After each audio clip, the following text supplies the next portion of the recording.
मैं रितेश कुमार राणा एक बार फिर आपका स्वागत करता हूं अपने YouTube channel Rana mathematics research centre में। तो जैसा कि हमारा नेटवर्क थ्योरी का सेशन है, उस सेशन में हम लोगों ने बहुत सारी बातों को सीखा है ना। तो उसी सेशन को आगे बढ़ाते हुए हम लोग नेक्स्ट स्टार्ट करने वाले हैं series and parallel combination of RLC। तो डिफरेंट टाइप का अगर कनेक्शन होता है, जैसे क्या होता है कि हम लोग 10 रेजिस्टेंस ले लिए, तो वो 10 रेजिस्टेंस का जो कनेक्शन होगा वो डिफरेंट कॉन्फ़िगरेशन में होगा। तो टोटल अगर हमको रेजिस्टेंस चाहिए तो डिफरेंट कॉन्फ़िगरेशन पर हम लोग टोटल रेजिस्टेंस निकालना है, या इंडक्टर का डिफरेंट कॉन्फ़िगरेशन पर टोटल इक्विवेलेंट इंडक्टेंस निकालना है, या कैपेसिटर के डिफरेंट कॉन्फ़िगरेशन के लिए हमको टोटल इक्विवेलेंट कैपेसिटेंस निकालना है। तो इसके लिए हम लोग इस सेशन में जानेंगे कि हमारा कैपेसिटर या इंडक्टर या रजिस्टर किस प्रकार से हम लोग सीरीज और पैरेलल कॉम्बिनेशन में उसका इक्विवेलेंट को लिखते हैं। तो जैसा कि प्रीवियस क्लास में हमने डिस्कस किया था रेजिस्टेंस का, कि अगर different type of resistance which are connected in a series, then total equivalent resistance are the algebraic sum of that resistances. Okay, तो हम लोगों ने पहले डिस्कस कर चुके हैं कि अगर रेजिस्टेंस सीरीज में कनेक्ट हो तो टोटल इक्विवेलेंट क्या होता है, सब ऐड हो जाता है। यदि पैरेलल में कनेक्ट हो तो 1/R equivalent is equals to 1/R1 plus 1/R2 plus 1/R3। इस मैनर में हम लोग किए थे। तो हम लोग देखेंगे कि इंडक्टर और कैपेसिटर का साथ में देखने जाएंगे। तो सपोज दैट कि यदि हमारा सीरीज में R लगा हुआ है, हम लोग पहले A में स्टार्ट करते हैं, या इसको 1R के लिए हम लोग रेजिस्टेंस के लिए देखेंगे फर्स्ट में। तो इसके बारे में तो हम लोग डिस्कस कर ही चुके हैं, है ना। एक बार फिर से देख लेते हैं। तो रेजिस्टेंस अगर सीरीज में कनेक्ट हो, अगर R1 dot dot dot dot मान लेते हैं कि Rn तक, ठीक है। तो इक्विवेलेंट क्या होगा, R1 R2 Rn। तो हमारा R इक्विवेलेंट जो होगा R1 plus R2 plus dot dot dot Rn। क्या हो रहा है, सिंपली ऐड हो जाता है ना। नेक्स्ट, यदि हम लोग बात करें L इंडक्टर के लिए, अगर N inductor connected in series,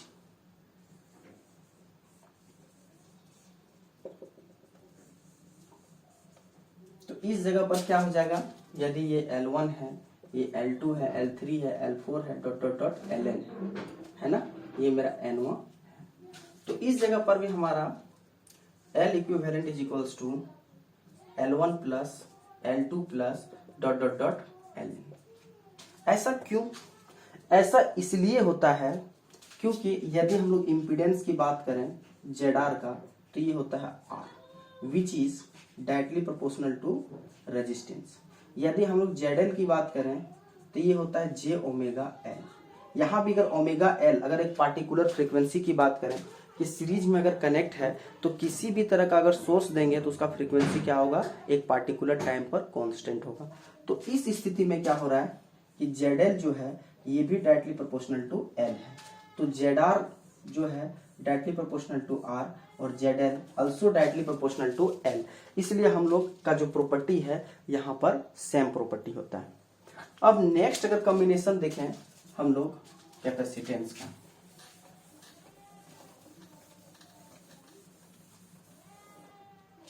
suppose that हमारा 3C कैपेसिटर। अगर कैपेसिटर में बात करें कि ZC बराबर क्या होता है कि 1/J⍵C। तो इसका मतलब क्या है कि ZC directly proportional to 1/C। यहाँ पर हम लोग देख रहे हैं क्या कि इम्पीडेंस जो होता है वो डायरेक्टली प्रोपोर्शनल ना होकर इनवर्जली प्रोपोर्शनल हो रहा है C से। तो हमारा यदि पैरेलल कॉम्बिनेशन है, सपोज दैट यहाँ से ये हमारा Cn, ओके, ये C2, ये C1। तो इस केस में अगर हम लोग A और B के अक्रॉस अगर टोटल कैपेसिटेंस को जानना है तो हम लोग क्या करेंगे कि 1/C, जैसे हमारा क्या था कि जस्ट इनवर्स हो रहा है ना, तो 1/C equivalent equals to 1/C1 plus 1/C2 plus 1/C। तो इस फॉर्मूला के द्वारा हम लोग इजीली कैलकुलेट कर सकते हैं। तो सीरीज कॉम्बिनेशन में जैसा कि हम लोग देखें कि रेजिस्टेंस और इंडक्टर दोनों का जो बिहेवियर है वो एक जैसा है, बट कैपेसिटर का बिहेवियर जस्ट उसके रिवर्स है, डिफरेंस है। तो हम लोग क्या होता है कि कैपेसिटेंस क्या है कि इम्पीडेंस के इन्वर्सली प्रोपोर्शनल होता है। एक प्योरली कैपेसिटर का जो वैल्यू है वो इम्पीडेंस के इन्वर्सली प्रोपोर्शनल होता है। जैसे जैसे कैपेसिटेंस का वैल्यू बढ़ता है वैसे वैसे इम्पीडेंस का वैल्यू क्या होता है, घटता है। तो इसलिए हमारा जो इक्विवेलेंट का जो वैल्यू है वो इस ढंग से हम लोग इसको इजिली में निकाल सकते हैं। यदि हम लोग बात करें पैरेलल कॉम्बिनेशन की, सपोज दैट अगर हम लोग बात करें पैरेलल कॉम्बिनेशन की,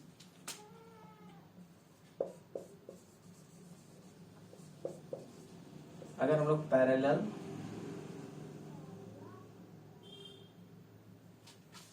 कॉम्बिनेशन की बात कर लें तो क्या होगा, हम लोग पहले आर के लिए ही देख लेते हैं, है ना। आर के लिए, रेजिस्टेंस के लिए,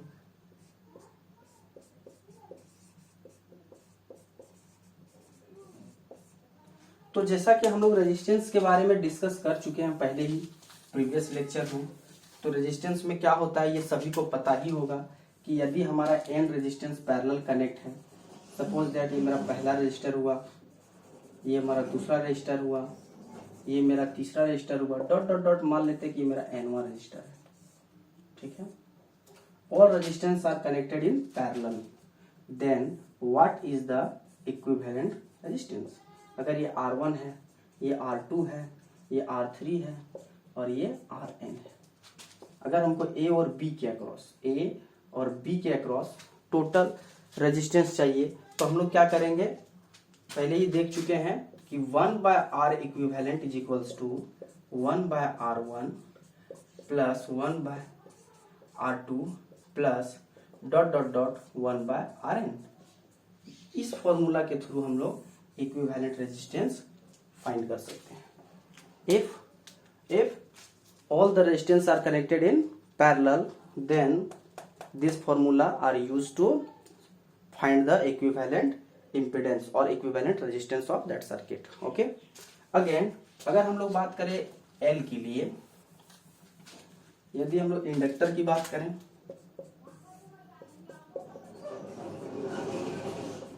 इंडक्टर, अगर इंडक्टर की बात करें तो यहां पर हमारा क्या हो जाएगा, इंडक्टर, ओके, L1, चलिए इसी को कर देते हैं L2, इसी को कर दिए L3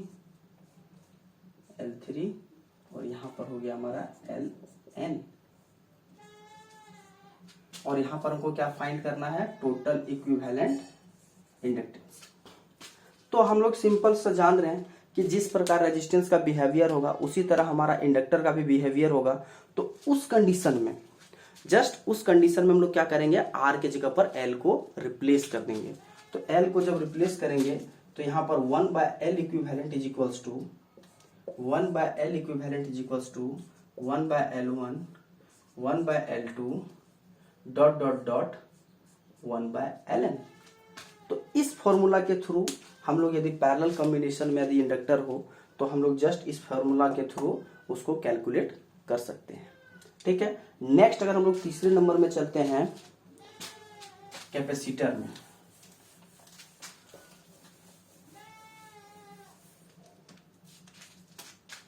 तीसरा नंबर में हम लोग चलते हैं कैपेसिटर।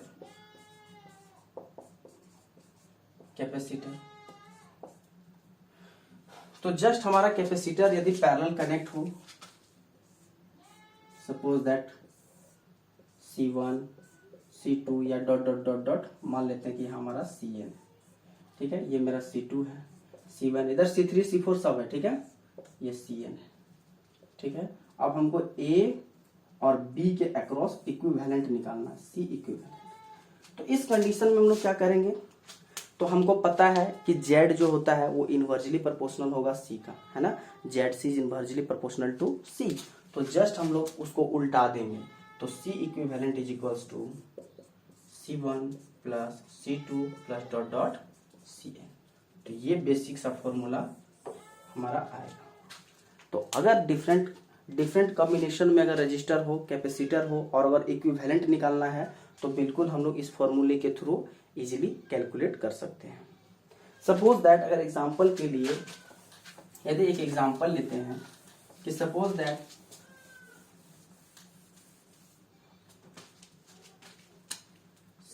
दैट यदि कोई रेजिस्टेंस है, सॉरी ये कैपेसिटर है इस तरह, ओके,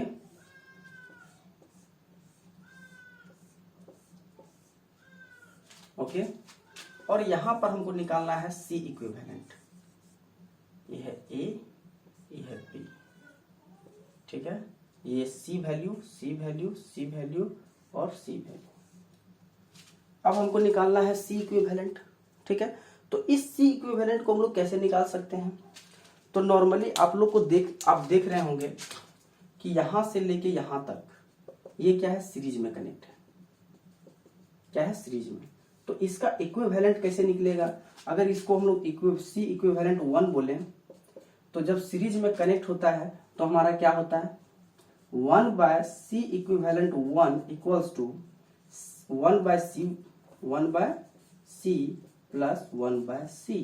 तो ये क्या हो जाएगा, 2 बाय सी। तो C equivalent 1 equals to C by 2। तो ये हमारा क्या आएगा, सी बाय 2, ओके। ये यहाँ अब हम लोग देख रहे हैं कि ये और ये तीनों क्या है, पैरेलल कनेक्ट है। तो अगर तीनों पैरेलल कनेक्ट है तो C equivalent is equals to क्या हो जाएगा, C equivalent is equals to क्या हो जाएगा, अगर पैरेलल कनेक्ट है तो सिंपल ऐड हो जाता है। तो सी प्लस सी इक्विवेलेंट 1, तो C equivalent is equals to C plus C by 2।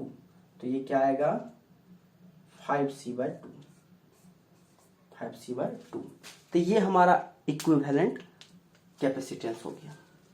तो नॉर्मली हम लोगों को दिमाग लगाना है कि कहाँ पर सीरीज है, कहाँ पर पैरेलल है, और उस पैरेलल और सीरीज को किस तरह से और किस ढंग से उसको रिजॉल्व करके एक सिंपलेस्ट फॉर्मेट में कन्वर्ट करें, और वो सिंपलेस्ट फॉर्मेट पर कन्वर्ट करने के बाद हम लोग सीरीज और पैरेलल कॉम्बिनेशन के एक्सप्रेशंस को यूज करके इजिली हम लोग उसके इक्विवेलेंट कैपेसिटेंस, इंडक्टेंस या रेजिस्टेंस जिस प्रकार के भी सर्किट हो इजिली हम लोग फाइंड कर सकते हैं, ठीक है। नेक्स्ट टॉपिक की ओर हम लोग बढ़ेंगे। जब हमारा क्वेश्चन का सीरीज होगा तो उसमें हम लोग डिफरेंट टाइप के क्वेश्चंस को लेंगे और इसको और ही अच्छे ढंग से इसको क्लियर करेंगे, ठीक है। अभी फिलहाल हम लोग चलते हैं नेक्स्ट टॉपिक पर, वोल्टेज डिवाइडर रूल। तो ये बहुत ही इंपॉर्टेंट टॉपिक है, मैक्सिमम लोगों को जानना चाहिए, क्योंकि ये टॉपिक बेसिकली हमारा नेटवर्क थ्योरी का बेस है। जिस तरह से हमारा केसीएल केवीएल इंपॉर्टेंट है, उसी तरह करंट डिवाइडर रूल और voltage divider rule equivalent importance रखता है, ठीक है। तो हम लोग चलेंगे करंट डिवीजन रूल। यदि करंट डिवीजन रूल की बात करें, जिसको हम लोग बोलते हैं CDR, करंट डिवीजन रूल, तो इस सबसे पहले हम लोग वोल्टेज चलते हैं, ठीक है। Voltage division rule, voltage division rule. Suppose that कि अगर हमारे पास दो रजिस्टर हैं, R1 एंड R2, दो रजिस्टर हैं, तो देखिए R1 R2, और यहां पर हम लोगों ने वोल्टेज रखा है V। मान लेते हैं कि हमारा वोल्टेज क्या है, सप्लाई। यहां से करंट जो जा रहा है ये सप्लाई करंट, R1 R2। तो वोल्टेज डिवीजन रूल का मतलब ये होता है कि ये जो वोल्टेज है वो इस रेजिस्टेंस और इस रेजिस्टेंस में किस तरह से डिवाइड है। मतलब कि ये वोल्टेज को ये रेजिस्टेंस कितना कंज्यूम कर रहा है, या यहाँ पर कितना ड्रॉप हो रहा है, यहाँ पर कितना ड्रॉप हो रहा है। तो नॉर्मली यदि हम लोग बात करें, यहाँ पर प्लस, यहाँ माइनस, प्लस माइनस, ये हमारा हो गया VR1, ये हो गया VR2। तो जैसे कि हमारा यहाँ जो दिए ये दोनों के बराबर होगा, तो हम लोग लिख सकते हैं कि VR1 प्लस VR2 जो है वो VS के जस्ट बराबर है, ओके। क्या है, Vs के जस्ट बराबर है। यदि हम लोग यहाँ पर KVL लगा लें, सपोज दैट यहाँ पर KVL लगाएंगे, करंट क्या चल रहा है Is, तो क्या होगा, इसको हम इक्वेशन नंबर 1 मान लेते हैं, ठीक है। KVL लगाया तो Vs, तो लिखेंगे now taking KVL, now taking KVL, okay. तो आएगा क्या, माइनस Vs पहला, उसके बाद आएंगे पहला में क्या आ रहा प्लस, प्लस करंट क्या Is into R1, okay, Is into R1, ठीक है। उसके बाद यहाँ पे plus Is into R2 equals to 0। तो यहां से अगर हम लोग Is का वैल्यू निकालेंगे तो Vs इधर जाएगा, okay, R1 plus R2, Vs equals to R1 plus R2। अब नेक्स्ट यदि हम लोग यहाँ का वोल्टेज देखें तो हमारा वोल्टेज VR1 क्या होगा, तो VR1 इज इक्वल्स टू क्या है, VR1 इज इक्वल्स टू क्या है Is इंटू R1। तो Is का वैल्यू यहाँ पे हम लोग रखेंगे तो हमारा क्या आएगा R1 into Vs divided by R1 plus R2। इसका मतलब voltage drop across resistance R1 is equals to Vs time R1 divided by R1 plus R2। तो ये हमारा पहला निकला कि total voltage drop across a resistance R1। Next यदि अगर हम लोग बात करें कि R2 के अक्रॉस कितना हुआ, तो हम लोग लिखेंगे R2 is equals to VR2 is equals to क्या होगा Is इंटू R2। यहां पर Is का वैल्यू जस्ट रखेंगे तो क्या आएगा VR2 is equals to Vs times क्या होगा R2 divided by R1 plus R2। तो ये हमारा आ गया वोल्टेज R2। इसका मतलब जो हमारा सप्लाई वोल्टेज है वो इस फॉर्मूला के थ्रू हम लोग यहाँ का वोल्टेज या इस फॉर्मूला के थ्रू यहाँ का वोल्टेज को डायरेक्टली फाइंड कर सकते हैं। तो इसी को हम लोग कहते हैं वोल्टेज डिवीजन रूल, कि हमारा जो सप्लाई वोल्टेज है वो किस तरह डिवाइड हो रहा है। तो इसी चीज को हम लोग बोलेंगे वोल्टेज डिवीजन रूल। तो इसमें स्पेशली हम लोग को क्या देखने को मिला, अगर बात करें Vs यहाँ पर कॉमन है, Vs कॉमन है, R1 प्लस R2 कॉमन है। इसका मतलब यदि इसको और इसको अगर कांस्टेंट मान लिया जाए और इसमें भी कांस्टेंट मान लिया जाए तो Vr जो है वो डायरेक्टली प्रोपोर्शनल टू R1 है। क्या है, Vr is directly proportional to R1। और इसको अगर हम लोग डिवाइड करते हैं सपोज दैट, तो क्या आ रहा है, तो चलिए हम लोग देख लेते हैं।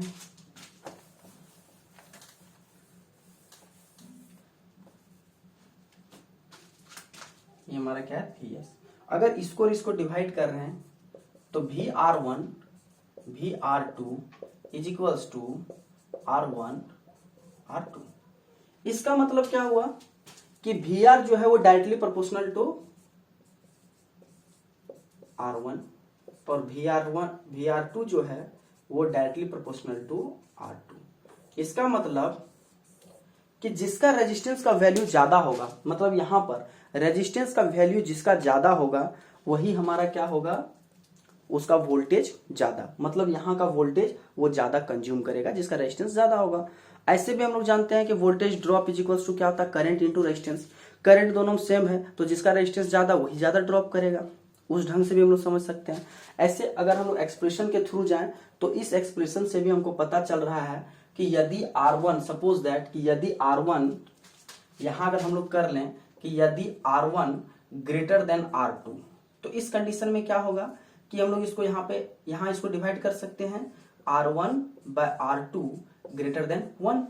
अगर ये ग्रेटर देन 1 है तो इसका मतलब ये भी ग्रेटर देन 1 होगा, VR1 बाय VR2 ये भी ग्रेटर देन 1 होगा। तो इस कंडीशन में भी हम लोग देख रहे हैं कि VR1 जो वोल्टेज होगा वो VR2 से जस्ट बड़ा होगा। तो मेनली क्या हो रहा है कि हमारा जो रेजिस्टेंस का वैल्यू पर डिपेंड कर रहा है कि कितना अमाउंट ऑफ वोल्टेज ड्रॉप होगा सोर्स का, है ना। तो ये सारा चीज हमारा क्या हो गया, वोल्टेज डिवाइडर रूल। तो लास्ट में हम लोग लिखेंगे समराइज करके द वोल्टेज अक्रॉस, लास्ट में हम लोग समराइज करके किसी चीज को लिखेंगे,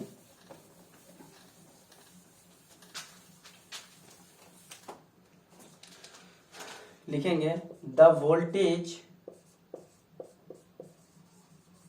the voltage across any of the resistor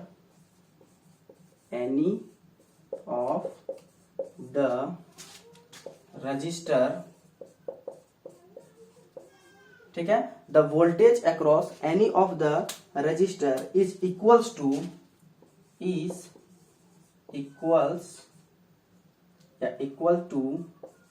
okay, equal to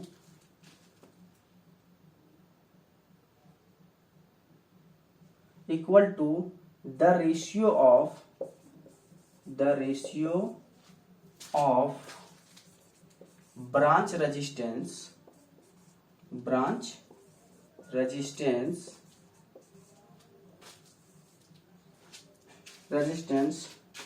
to the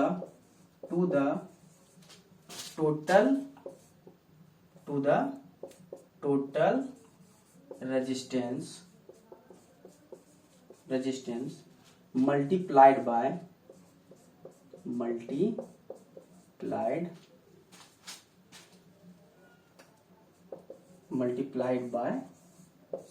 Vs।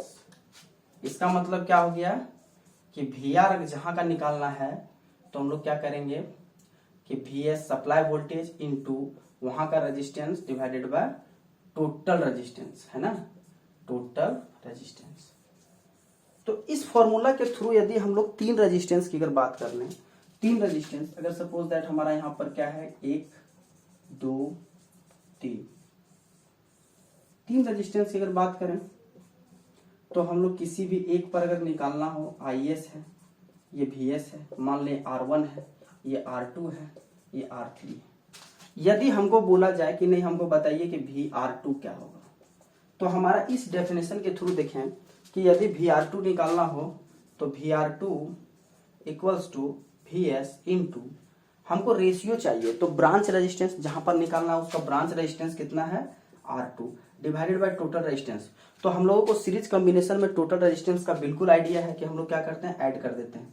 तो यहाँ होगा R1 plus R2 plus R3, ठीक है। तो इस थ्रू से हम लोग किसी भी जगह का वोल्टेज को इजीली कैलकुलेट कर सकते हैं। या अगर हमारा n रेजिस्टेंस हो तो यहाँ नीचे क्या होगा, n तक चला जाएगा। तो बिल्कुल इसको हम लोग इस ढंग से सॉल्व कर पाएंगे। डिफरेंट क्वेश्चन में जब भी कभी वोल्टेज डिवाइडर या करंट डिवाइडर रूल का जब बात होगा तो उस समय भी हम लोग उस चीज को अच्छे ढंग से थोड़ा करेंगे और देखेंगे, है ना, क्योंकि यही हमारा क्या होता है, बेसिक होता है। अब हम लोग नेक्स्ट टॉपिक की ओर बढ़ेंगे। तो हमारा नेक्स्ट टॉपिक है current division rule.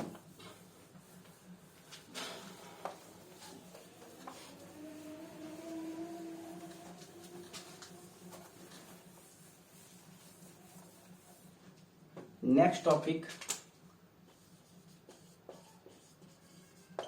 Current division rule. तो बेसिकली करंट डिवीजन रूल में हम लोग एक सर्किट को एज्यूम करते हैं। सपोज दैट कि हमारा एक इनपुट करंट है IS और हमारा रेजिस्टेंस है R1 और R2।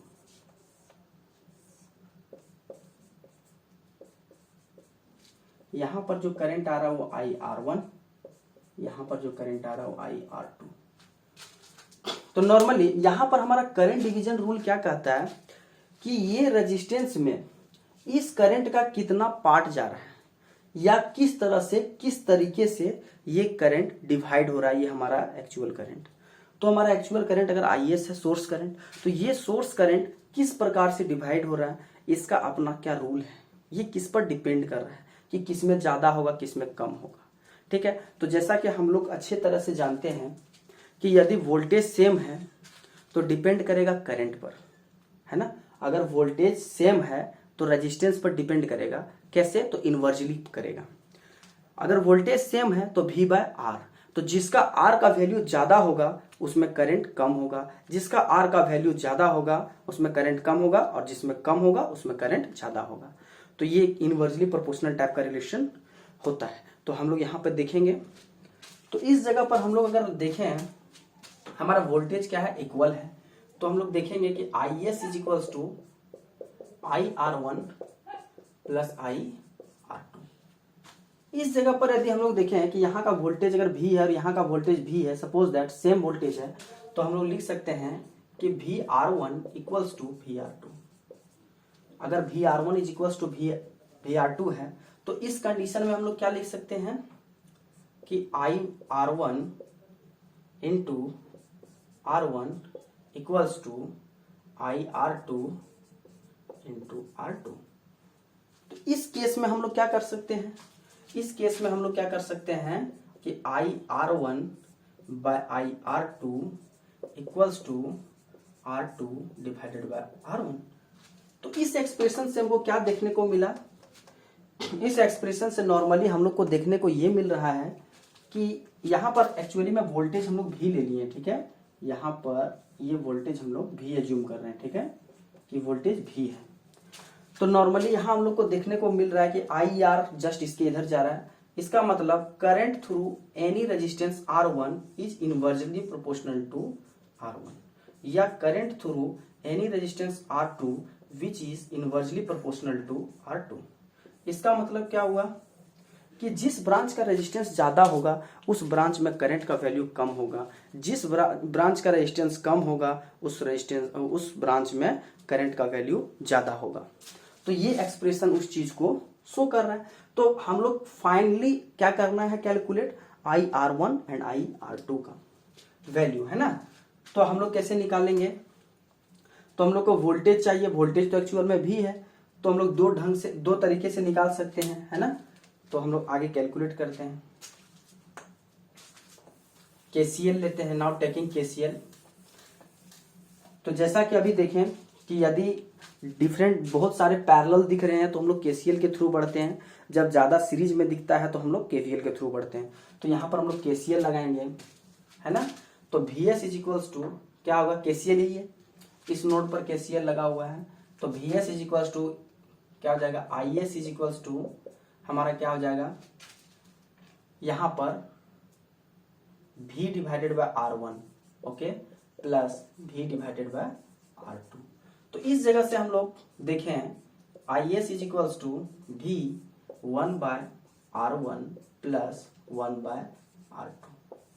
अगर यहां से देखें IS is equals to V into R1 plus R2 divided by R1 into R2, ये तो V बराबर हमारा क्या आ जाएगा, V बराबर क्या आ जाएगा, IS into R1 R2 divided by R1 plus R2, okay, ये हमारा V बराबर आएगा।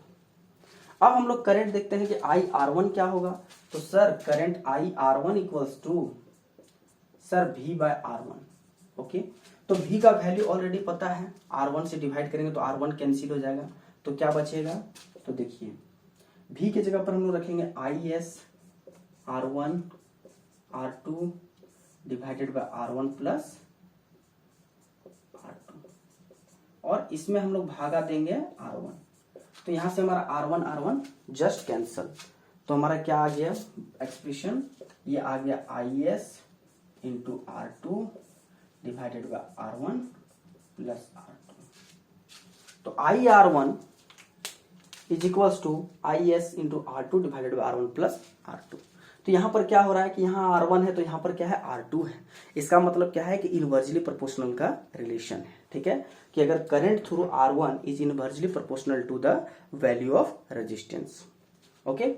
तो यहाँ पर हम लोग R1 निकालें, इसी तरीके से हम लोग IR2 निकालेंगे। तो कैसे कैलकुलेट करेंगे, IR2, तो IR2 is equal to V divided by R2। तो V का वैल्यू अभी देखें, V into R1 sorry IS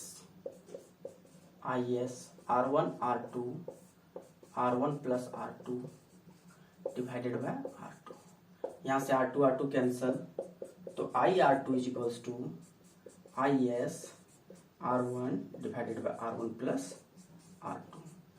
तो यदि हम लोग डिफरेंट ब्रांच पर अगर करंट का वैल्यू को फाइंड करना हो कि किस तरह से हमारा जो करंट का डिस्ट्रीब्यूशन हो रहा है डिफरेंट रजिस्टर में, तो वो हमारा इस ढंग से हम लोग इसको निकाल सकते हैं।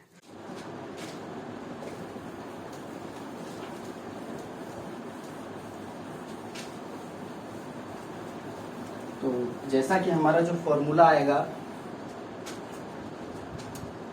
जैसे हम लोग लिखेंगे, जो हमारा जो लास्ट में जो रिजल्ट आया उस रिजल्ट के अकॉर्डिंग हम लोग चीजों को लिखेंगे। तो लिखेंगे कि करंट थ्रू, लिखेंगे current through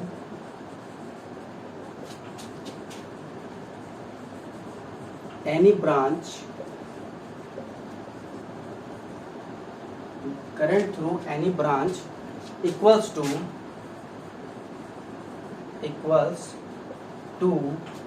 the ratio of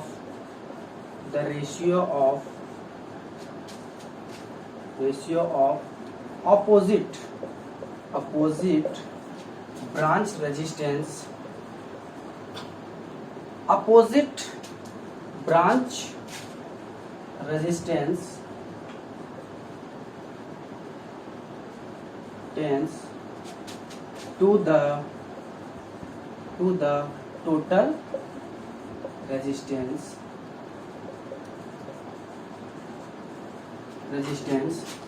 multiplied by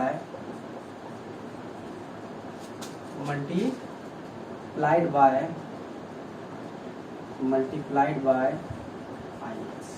that is, यदि जिस ब्रांच पर हमको चाहिए, सपोज दैट R पर चाहिए, तो R के छोड़ के जितना भी रेजिस्टेंस का इक्विवेलेंट होगा उसको हम लोग लेंगे। तो हम लोग लिखेंगे IS into opposite branch resistance, यहाँ पर लिखेंगे अपोजिट ब्रांच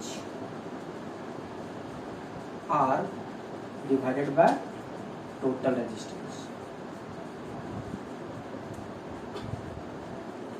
तो इस फॉर्मूला के थ्रू इजिली हम लोग कैलकुलेट कर सकते हैं। सपोज दैट यदि 3 रेजिस्टेंस हो, सपोज दैट अगर 3 रेजिस्टेंस हो तो हम लोग कैसे निकालेंगे? यदि हमारा 3 रेजिस्टेंस पैरेलली कनेक्ट हो तो हम लोग कैसे उसको फाइंड करेंगे, ठीक है? तो देखिए, ये हमारा R1 है, ये हमारा R2 है, ये हमारा R3, ओके।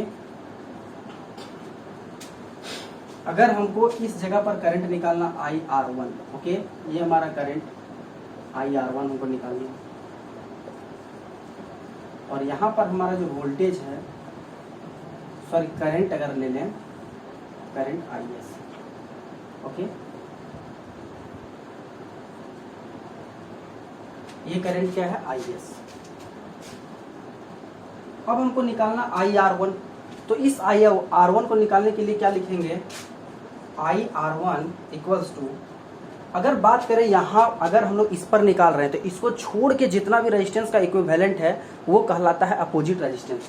तो यहाँ पर ये इसका होगा क्या? अपोजिट रेजिस्टेंस है ना, ये अपोजिट रेजिस्टेंस। तो ये इसमें कितना रेजिस्टेंस है यदि हम लोग देखें तो ये R इक्विवेलेंट कितना है? ये है R1 into R2 divided by R1 plus sorry R2 और R3, ओके, R2 और R3 का पैरेलल कॉम्बिनेशन। अब देखिए हम लोग लिखेंगे total current into opposite current, ये R इक्विवेलेंट इसके लिए क्या है? Opposite current, divided by total resistance. तो टोटल रेजिस्टेंस को दो ढंग से हम लोग लिख सकते हैं, जैसे लिख सकते हैं 1 बाय R1, ओके, या 1 divided by 1 by R1 plus 1 by R2 plus 1 by R3।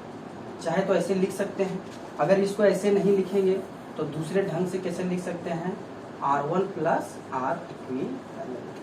तो ये हमारा हो गया फाइनल कि current through any branch is equals to ratio of opposite branch resistance to the total resistance multiplied by the supply current IS। तो basically हमारा इस formula के थ्रू हम लोग इजिली कैलकुलेट कर सकते हैं। सपोज दैट अगर हम लोग एक एग्जांपल की बात करते हैं, एक एग्जांपल लेते हैं,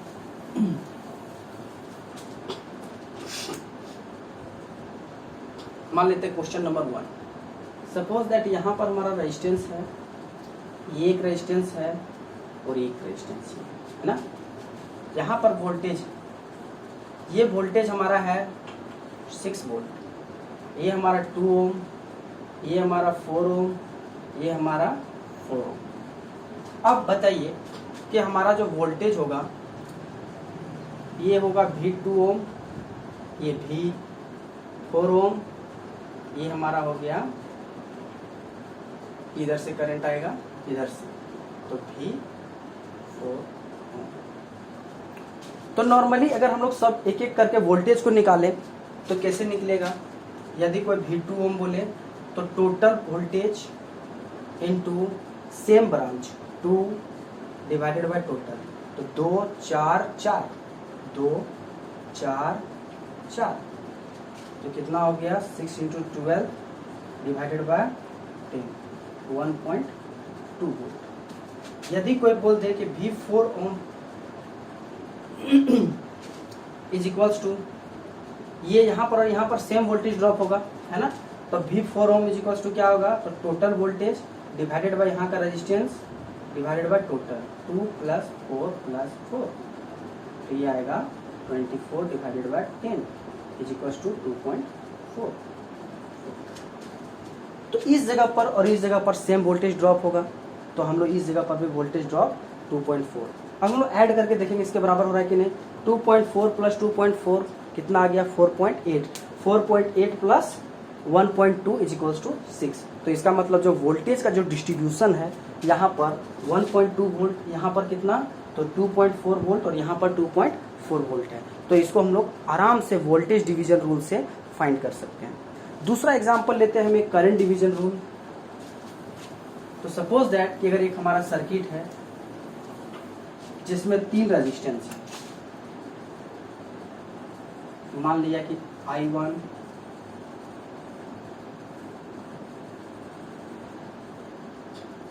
ठीक है, ये हमारा I1 हो गया, R1, R2, R3, और सपोज दैट यहां से जो हमारा करंट जा रहा है, ये हमारा जा रहा है 6 एम्पियर। ये मान लिया कि मैंने, ये 2 ओम है, ये हमारा 4 ओम है, सेम मैनर में ही मान लेते हैं, ये हमारा 4 ओम। अब हमको निकालना है क्या? Current I1, I2, I3। तो कैसे हम लोग फाइंड कर सकते हैं? कि आप लोग ये सर्किट को देख रहे हैं, हमारा पास क्या है कि I1, I2 और I3 को फाइंड करना है।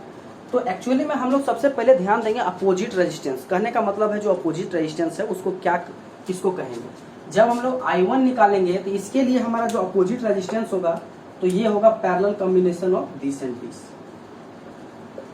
ओके, तो पहले केस के लिए अगर हम लोग अपोजिट रेजिस्टेंस का बात करें तो R equivalent is equals to 4 और 4 का पैरेलल, 4 × 4 डिवाइडेड बाय 4 + 4, ये कितना आएगा? 2 ओम। तो ये हमारा क्या हो गया? Opposite resistance. तो हम लोग करंट अगर I1 की बात करें तो IS इनटू अपोजिट रेजिस्टेंस, यहाँ R equivalent divided by R1 + R equivalent, है ना। इस जगह पर IS का वैल्यू हमारा 6 इंटू 2 डिवाइडेड बाय 2 + 2, ये आ गया 6 एम्पियर, है ना। नहीं, 6 एम्पियर नहीं, 6 दूनी 12, 4 दिया 12, 3 एम्पियर। ओके, अगर हम लोग बात करें I2 की, तो अगर जब I2 के लिए बात करेंगे तो अपोजिट रेजिस्टेंस क्या होगा? उसको छोड़ के जो दोनों होगा वो हो जाएगा अपोजिट रेजिस्टेंस। तो देखिए, parallel combination of this resistance and this resistance, ठीक है। तो इस जगह पर हमारा अपोजिट रेजिस्टेंस हो जाएगा R इक्विवेलेंट, ये हो जाएगा इसका और इसका पैरेलल, 2 और 4 का, तो 2 4, 2 + 4, 4 दूनी 8, और यहाँ 6, इसका मतलब 4/3 ओम। तो ये R इक्विवेलेंट के जगह पर क्या हो गया? 4/3 ओम। तो इस जगह पर हम लोग चलेंगे तो total current CI IS 6 ampere, opposite resistance तो 4/3 डिवाइडेड बाय हमारा कितना है, इस पर निकाल रहे हैं, तो 4 + 4/3। तो इजीली हम लोग इसको निकाल सकते हैं, 6 चौक 24, 12 4 16, तो ये आ गया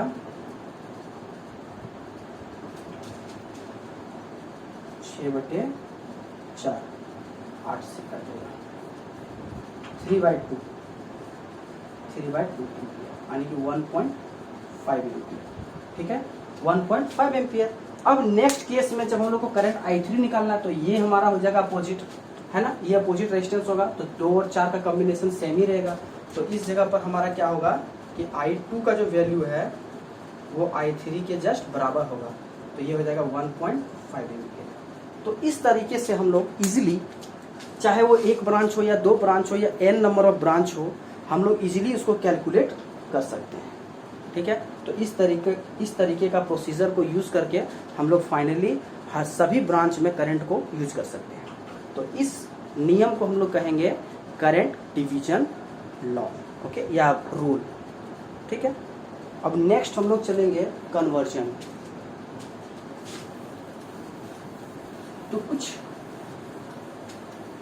कन्वर्जन्स की बात करेंगे, जैसे स्टार टू डेल्टा कन्वर्जन,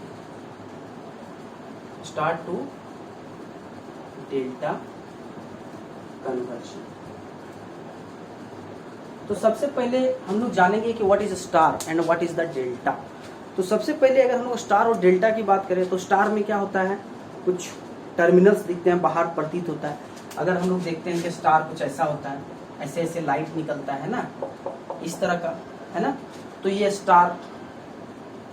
तो हम लोग स्टार कनेक्शन में बेसिकली इस टाइप में जो कनेक्शन होगा,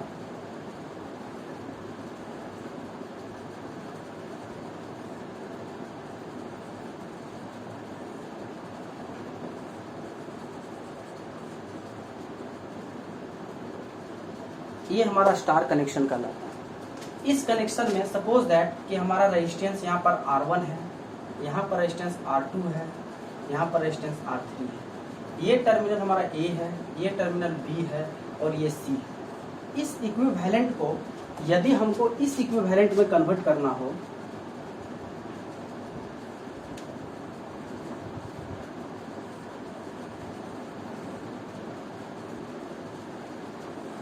इस तरीके से ये हमारा A हो जाए, ये हमारा B हो जाए और ये हमारा C हो जाए।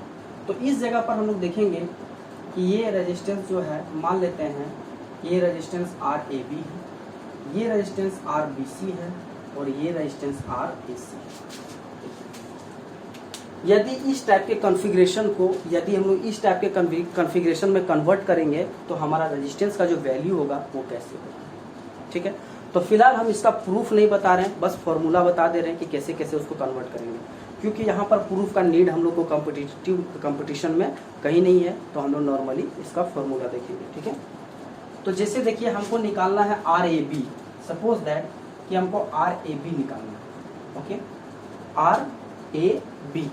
तो नॉर्मली क्या है कि RAB के लिए हम लोग कैसे इसको फाइंड करेंगे, तो देख रहे हैं कि RAB क्या है, यहाँ से यहाँ है ना।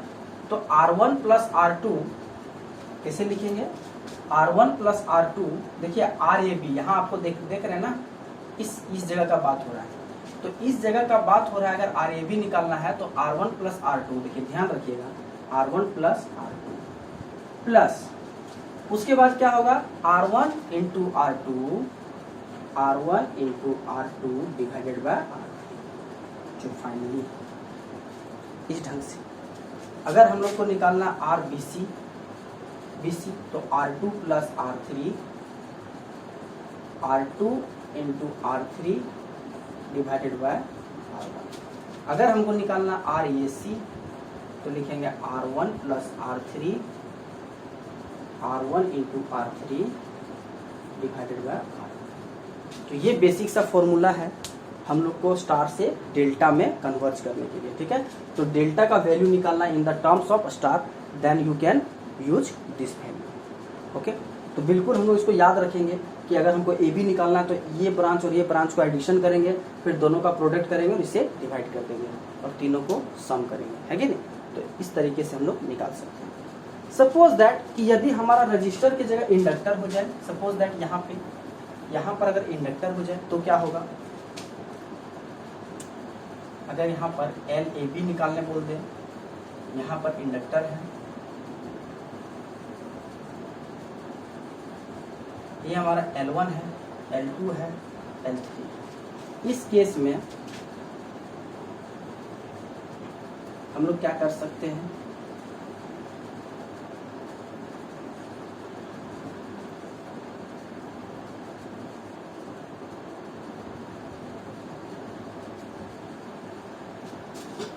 ये हमारा इंडक्टर है।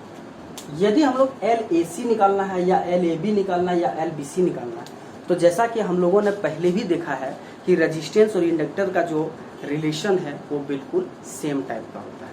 ठीक है, कैसा होता है? सेम टाइप का। तो यहाँ पर सिर्फ R के जगह पर क्या होगा? L1, L2, L3। तो इस जगह पर अगर हम लोग बात करें कि अगर LAB निकालना है, LAB, तो क्या करेंगे? L1 plus L2, L1 into L2 divided by L3। इसी तरह अगर LBC निकालना है तो L2 plus L3, L2 into L3 divided by L1। इसी तरह LAC निकालना है तो L1 plus L3, L1 into L3 divided by L2। तो इस फॉर्मूला के थ्रू निकाल सकते हैं। अब हम लोग नेक्स्ट कॉम्बिनेशन देखेंगे कि यदि इस जगह पर कैपेसिटर हो, तो यदि कैपेसिटर हो तो कैसे करेंगे? चलिए देखिए, यदि कैपेसिटर हो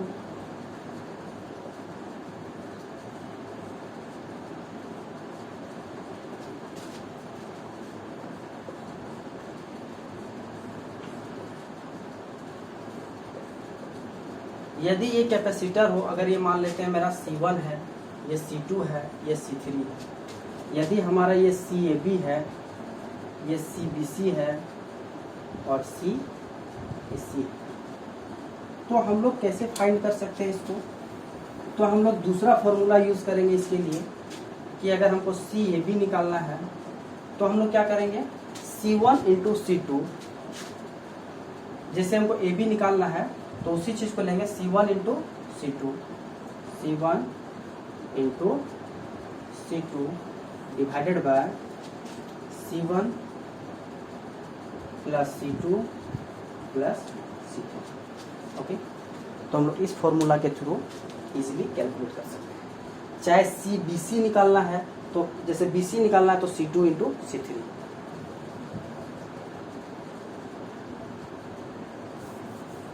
नेक्स्ट कन्वर्जन हमारा हो रहा है वो है delta two star conversion. Delta two star conversion. Suppose that कि अगर कोई डेल्टा है, हम लोग रेजिस्टेंस ले लेते हैं,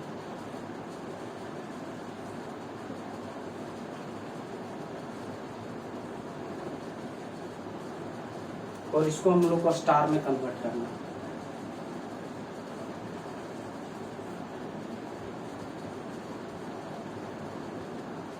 A, B, C, R1, R2, R3।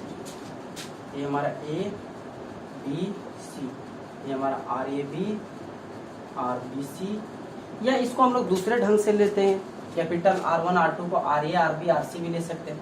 चाहे RAB ही रहने दीजिए, RBC और RAC। तो इस केस में हम लोग कैसे निकालेंगे?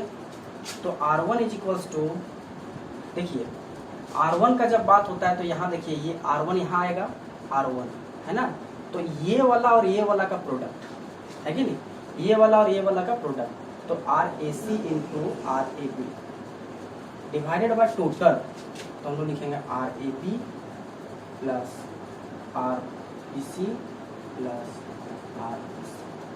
अगर इसी तरह हम लोग R2 निकालना हो तो देखेंगे R2 यहाँ, तो RAB और RBC का product RAB into RBC divided by RAB plus RBC plus RAC। इसी तरह अगर हम लोग R3 निकालेंगे तो R3 का अगर बात करते हैं यहाँ पे तो RABC into RAC divided by RAB plus RBC plus RAC। तो इस फॉर्मूला के थ्रू हम लोग आराम से डेल्टा से स्टार में जा सकते हैं। अगर इसके जगह पर रेजिस्टेंस हो, कैपेसिटर हो, इंडक्टर हो, अगर इंडक्टर हो तो सेम होगा, और अगर कैपेसिटर हो तो देखिए कैपेसिटर के लिए क्या होगा, कैपेसिटर के लिए क्या होगा कि यदि हम लोग को निकालना हो C1 तो हम लोग क्या करेंगे कि यदि ये निकालना हो तो इसका प्लस इसका मतलब CAB प्लस CBC है ना, CAB plus CAC into CAB into CAC divided by CBC। इस फॉर्मूला को यूज करके हम लोग इसको निकाल सकते हैं। ओके, तो नेक्स्ट अगर इसी तरह हम लोग चलेंगे तो फर्दर डिफरेंट फॉर्मूला यूज करके हम लोग इसको कैलकुलेट कर सकते हैं। तो बेसिकली ये हमारा था डेल्टा टू स्टार कन्वर्जन। तो इस सेशन को यहीं पर समाप्त करते हैं। इस